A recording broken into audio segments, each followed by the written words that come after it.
역사의 주인공은 사람이 아니라 하나님이십니다. 역사는 사람에 의한 또 사람을 위한 역사가 아니라 하나님에 의한 또 하나님을 위한 역사입니다. 하나님은 역사의 방관자가 아니라 역사의 주관자이십니다. 큰 사건뿐만 아니라 작은 사건, 또 우리가 우연처럼 보이는 모든 일들에도 하나님의 개입하심이 분명히 숨어 있습니다. 우리의 육체의 눈으로는 보이지 않지만 우리의 믿음의 눈, 또 하나님과 동행한 그런 하나님의 섭리를 느끼고 사는 성도의 눈에는 역사를 이끌어 가시는 하나님의 손길이 늘 보일 수 있게 됩니다. 하나님은 성경 역사를 통해서, 성경이 역사의 형태로 우리에게 주어져 있지 않습니까? 성경 역사를 통해서 역사를 움직여 가시는 하나님의 목적을 우리에게 분명히 가르쳐 주셨습니다. 그것은 온 땅에 오직 하나님만이 유일한 분인, 유일한 하나님이심을 우리에게 알게 하기 위하신 것입니다. 하나님께서 인간과 언약을 맺으시고 인간을 구원하시는 여호와이심을 알게 하시기 위해서 하나님은 이 역사를 움직여가고 계십니다. 그러므로 하나님께서 이 역사를 움직이시는 두 개의 중요한 축이 있습니다. 하나는 구원이고 또 하나는 심판입니다. 이것은 우리가 죄로부터 건짐을 받는 구원만이 아니라 우리의 모든 삶 속에서 때로는 우리가 해결할 수 없는 문제로부터의 구원, 때로는 질병으로부터의 구원, 그리고 내가 얽매이는 모든 상황으로부터의 구원, 심지어는 내 자신이 묶여있던 마음의 상태로부터의 어떤 구원, 모든 것으로부터의 구원의 역사를 통해서 하나님은 우리를 다스려 가십니다. 또 하나의 축은 심판입니다. 성경에 보면 하나님이 구원의 역사와 동시에 행하신 일들이 심판입니다. 노아의 홍수로 심판하셨고 또 온 열방을 심판하시는 역사가 성경에 가득해 있습니다. 또 우리 개개인의 삶도 심판하십니다. 최후의 심판만이 심판이 아니라 우리 개개인의 삶에도 하나님께서 크고 작은 심판을 하십니다. 때로는 내가 계획하고 때로는 내가 어떤 추진하는 일이 무산되는 그것도 하나의 하나님의 작은 심판의 한 종류일 수 있습니다. 그러나 하나님 그 모든 심판 속에서도 언제나 은혜를 베푸시고 새로운 길을 여시고 또 하나님께서 원하시는 길로 인도하시는 그런 하나님이십니다. 이 출애굽의 역사를 통해서 우리는 이 뚜렷한 하나님의 역사를 다스리시는 이 두 가지 축을 경험하죠.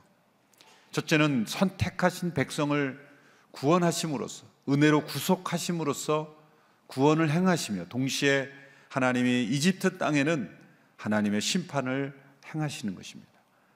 하나님을 대적하고 하나님의 말씀에 거역하는, 끝까지 자기의 길을 가고자 하는 자에게는 그 악에 대한 하나님의 심판이 임할 것이다 라는 하나님의 구원과 심판이 동시에 극명하게 나타나는 것이 바로 이 출애굽의 사건입니다. 그러므로 이 출애굽 사건은 단지 이스라엘 민족의 인종적인 어떤 해방, 민족적인 정치적인 자유의 사건만이 아닙니다. 일반 세속 역사가들은 출애굽의 역사를 이스라엘 민족의 어떤 탈출기, 민족 해방 역사, 그런 각도에서만 볼 수밖에 없습니다. 그러나 그건 성경을 잘못 이해한 것이죠. 출애굽의 역사는 분명히 하나님의 구원과 하나님의 심판의 역사를 통해서 하나님께서 역사를 지금도 동일한 그러한 그 생각과 계획으로 다스리고 계시고 마지막 날에도 동시에 하나님의 구원과 심판이 이루어질 것을 우리에게 경고하고 있는 것입니다. 끊임없이 역사 속에는 이 두 갈래 길이 있습니다. 하나님의 구원의 길과 하나님의 심판의 길, 그것을 선택하는 것은 우리입니다.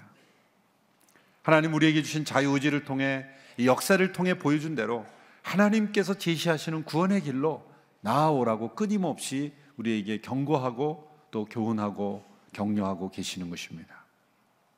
오늘 본문에서 하나님께서는 낙심해 있는 모세를 다시 한번 부르셔서 그에게 소명을 재확인시켜 줍니다. 첫 번째 바로와의 대면에서 상황이 더 악화됐죠. 바로는 완악하게 거절했고 그리고 그 백성들로 하여금 더 많은 일을 가혹하게 시키게 되었습니다. 당연히 이스라엘 백성들은 모세를 더 비난하고 저주까지 하게 되었죠.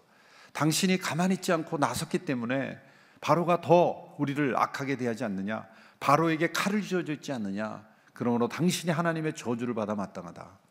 백성들로부터도 비난받습니다. 상황은 더 악화되었습니다. 모세는 당연히 낙심했겠죠. 하나님 앞에 그가 나아갔을 때 하나님은 이 모든 상황을 통해서 너희가 바로 하나님이 여호와이신 줄 알게 될 것이라고 말씀하셨어요.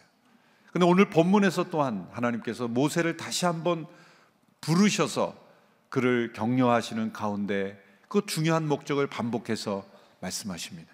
이번에는 이집트 모든 백성들이 하나님께서 여호와이심을 알게 하실 것이다 라는 말씀을 반복해서 주시는 것입니다. 하나님께서는 모세를 격려해서 다시 한번 그 부르심의 자리로 나가게 하실 때 앞으로 일어날 일들을 구체적으로 설명해 주셨습니다. 앞으로 바로가 어떤 모습이 될지, 그리고 그 이집트 땅에 하나님께서 어떤 일을 행하실지를 미리 알려주심으로써 이 모세를 격려하고 계신 거죠. 모세는 지금 자책감에 사로잡혀 있습니다. 자신의 능력이 부족해서 그 바로를 설득하지 못했다고 생각하는 것이죠. 하나님께서 모세를 불러 다시 바로에게 가서 내 뜻을 전하라 그랬을 때 모세는 할 수 없다라고 말했죠. 그 이유가 뭐라고 설명하는지 6장 30절에 보십시오. 6장 30절에서 이렇게 설명합니다. 그러나 모세는 여호와께 제가 입이 어눌한데 어떻게 바로가 제 말을 듣겠습니까? 라고 대답했습니다. 합당한 이유가 아니죠. 하나님의 부르심에 응답하지 못하는 이유를 자신의 능력 부족이라고 말하고 있는 것이죠. 자신이 말이 어눌해서 바로가 설득되지 않았다는 것이 아니죠. 하나님께서는 그것이 아니다. 바로의 마음이 완악한 것도 다 내가 안다. 그리고 앞으로 더 완악해질 것이다. 그것도 하나님의 계획 가운데 있다는 것을 말씀하는 것이죠. 모세를 부르신 것이 하나님의 계획 가운데 있는 것처럼 이 바로의 완악함도 하나님의 계획 가운데 있는 것이다 라고 말씀해 주시는 것입니다. 그러므로 자책할 필요도 없고 하나님을 원망할 필요도 없고 백성들을 비난할 필요도 없다. 모든 것들은 다 하나님의 계획 가운데 있는 것이다 라는 것이죠.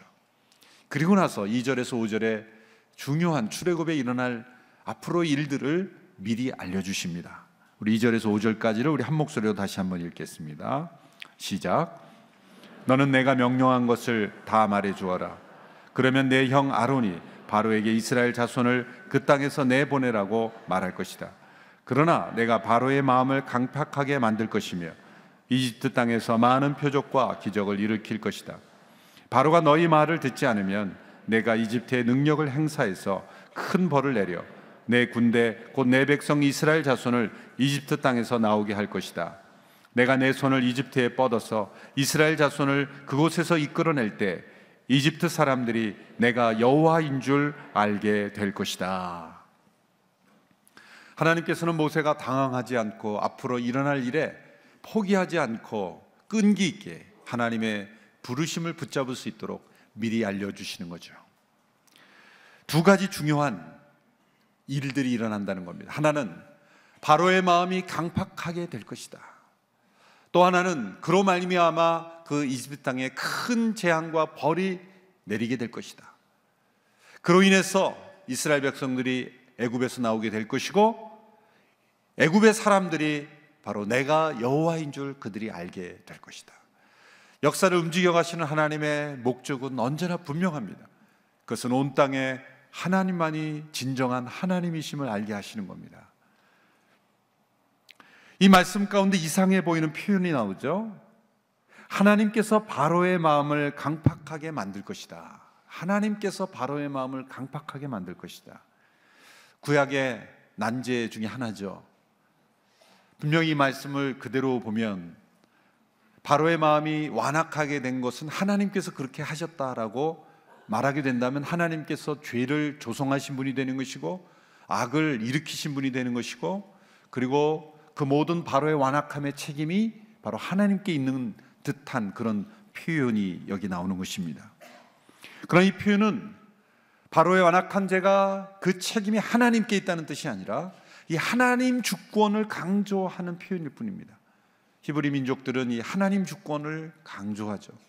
그래서 다른 원인들은 다 생략해버리고 궁극적인 최종적인 그러한 주관자이신 하나님께서 모든 것을 이루신 것으로 표현하는 방법인 것입니다. 바로가 완악한 길을 계속 선택합니다. 이 10가지 재앙에 대한 평가들을 보면은요, 중요한 특징이 나옵니다. 5번째 재앙까지 이루었을 때까지는 모두 바로가 마음을 스스로 강팍하게 했다. 바로가 마음을 강팍했다는 표현이 나옵니다. 하나님께서 하셨다는 표현이 나오지 않아요. 그런데 6번째 재앙 이후부터 하나님께서 바로의 마음을 강팍하게 하셨다라는 코멘트가 계속 나옵니다. 이게 어떤 뚜렷한 분기점이 있는 것이죠. 그것이 6번째 재앙부터입니다. 그러니까 이것은 그 구분을 통해서 우리가 해석할 수 있는 것은 처음부터 바로의 마음이 강팍한 것이 전부 하나님께서 그렇게 강팍하게 만들어서 그 지경까지 갔다는 것이 아니라 스스로 사람이 자신의 선택을 통해 악을 선택하고 스스로의 마음을 강팍하게 만들어간 겁니다. 5번의 끔찍한 재앙이 있음에도 불구하고 스스로 거부함으로써 악을 택함으로써 자신의 마음을 강팍하게 만드는 길로 갔을 때 하나님께서 어느 한순간에 그 하나님의 인자하심의 끈을 놓으시는 거죠. 하나님께서 그 은혜의 끈을 포기하시는 거예요. 내버려 두시는 거예요. 여러분, 하나님의 인자하심이 얼마나 크고 얼마나 넓습니까? 그러나 그 하나님의 인자하심의 깊고 넓은 인자하심도 인간의 죄악으로 말미암아 가득하게 될 때는 그 인자하심이 끊어질 때가 있어요. 하나님의 인자하심이 무궁하지 않기 때문이 아니라 악을 벌하지 않고는 견딜 수 없는 하나님의 공의로우심 때문에 있는 거예요. 그 하나님의 인자하심과 공의로우심이 서로 균형을 이루고 때로는 심판하지만 구원을 베푸시고 구원 가운데도 심판하시고 이렇게 하나님의 인자와 공의로 다스리다가 하나님의 인자하심과 공의하심 때문에 하나님의 공의가 인자를 넘어서게 되는 순간 하나님은 내버려 두시는 거예요. 로마서 1장에도 보면 그 완악한 마음을 내버려 두신다. 제일 무서운 심판은 내버려 두시는 심판입니다. 우리가 악을 행할 때 심판이 온다는 것은 하나님이 여전히 나를 사랑하신다는 거예요.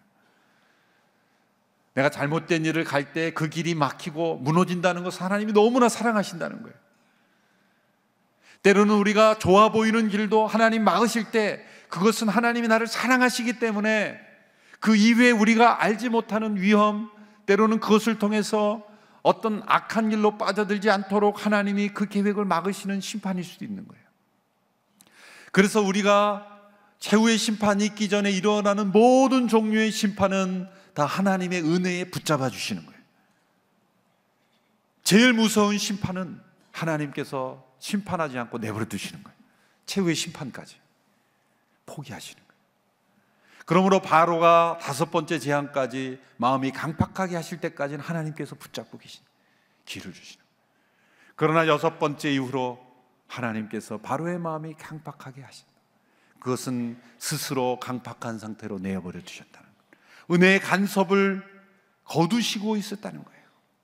하나님께서 은혜의 간섭을 거두실 때 우리에게는 너무나 무서운 일이 생기는데 그것은 바로 우리 자신의 마음이 회복불능의 상태로 가게 된다는 거예요.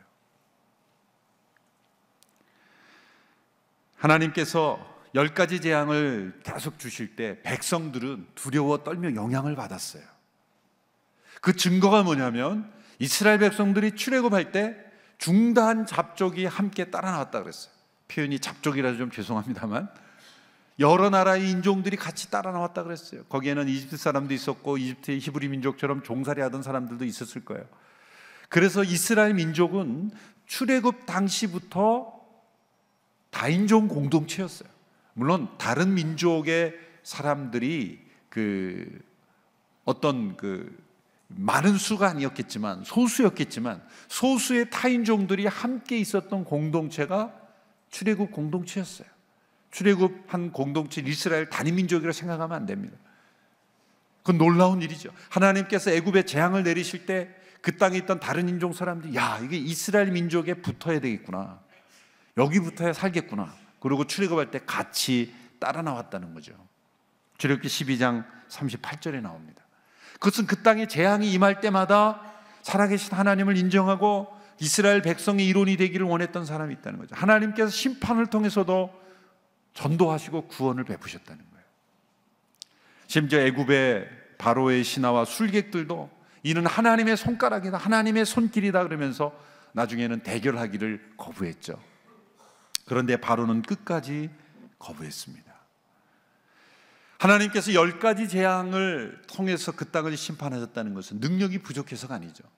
한 번 재앙을 내리셨으나 그 능력이 부족해서 그 사람들이 변하지 않고 그런 것이 아닙니다. 이것은 하나님의 인자하심의 증거인 것입니다. 하나님은 심판을 실행하시면서도 은혜 베푸시기를 원하셨습니다. 10번의 재앙이 있었다는 것은 바로가 처참한 심판에 이르지 아니하면서 하나님의 이 역사의 협력자가 될 수 있는 기회를 계속해서 주신 거예요. 그래서 이 심판이 10가지 재앙에 이르기까지 한 1년 정도의 기간이 들렸지 않습니까? 1년 정도의 기간이 바로에게 허락되었던 것입니다. 그러나 바로는 그 기회를 거부한 것입니다. 이 10가지 재앙이 내려진 순서를 보아도 하나님 얼마나 은혜로우신가가 나타납니다. 처음부터 사람을 죽이고 사람에게 어떤 내리는 재앙을 행하지 않으셨어요. 간접적인 재앙, 나일강을 피로 만들고 메뚜기 떼를 풀고, 그 다음에는 가축들에게 이와 어떤 그 종기들이 발하고, 그런 어떤 그 간접적인, 그 다음에 작물에게 임하는 우박과 그런 재앙이 임했죠. 그리고 나서 마지막 최후로 사람에게 장자가 죽는 그런 심판. 이것을 보면 간접적인 환경과 가축과 이런 간접적이면 그런 재앙으로부터 점점 직접적인 재앙으로, 이것도 하나님의 어떤 배려와 손길이 느껴지지 않습니까?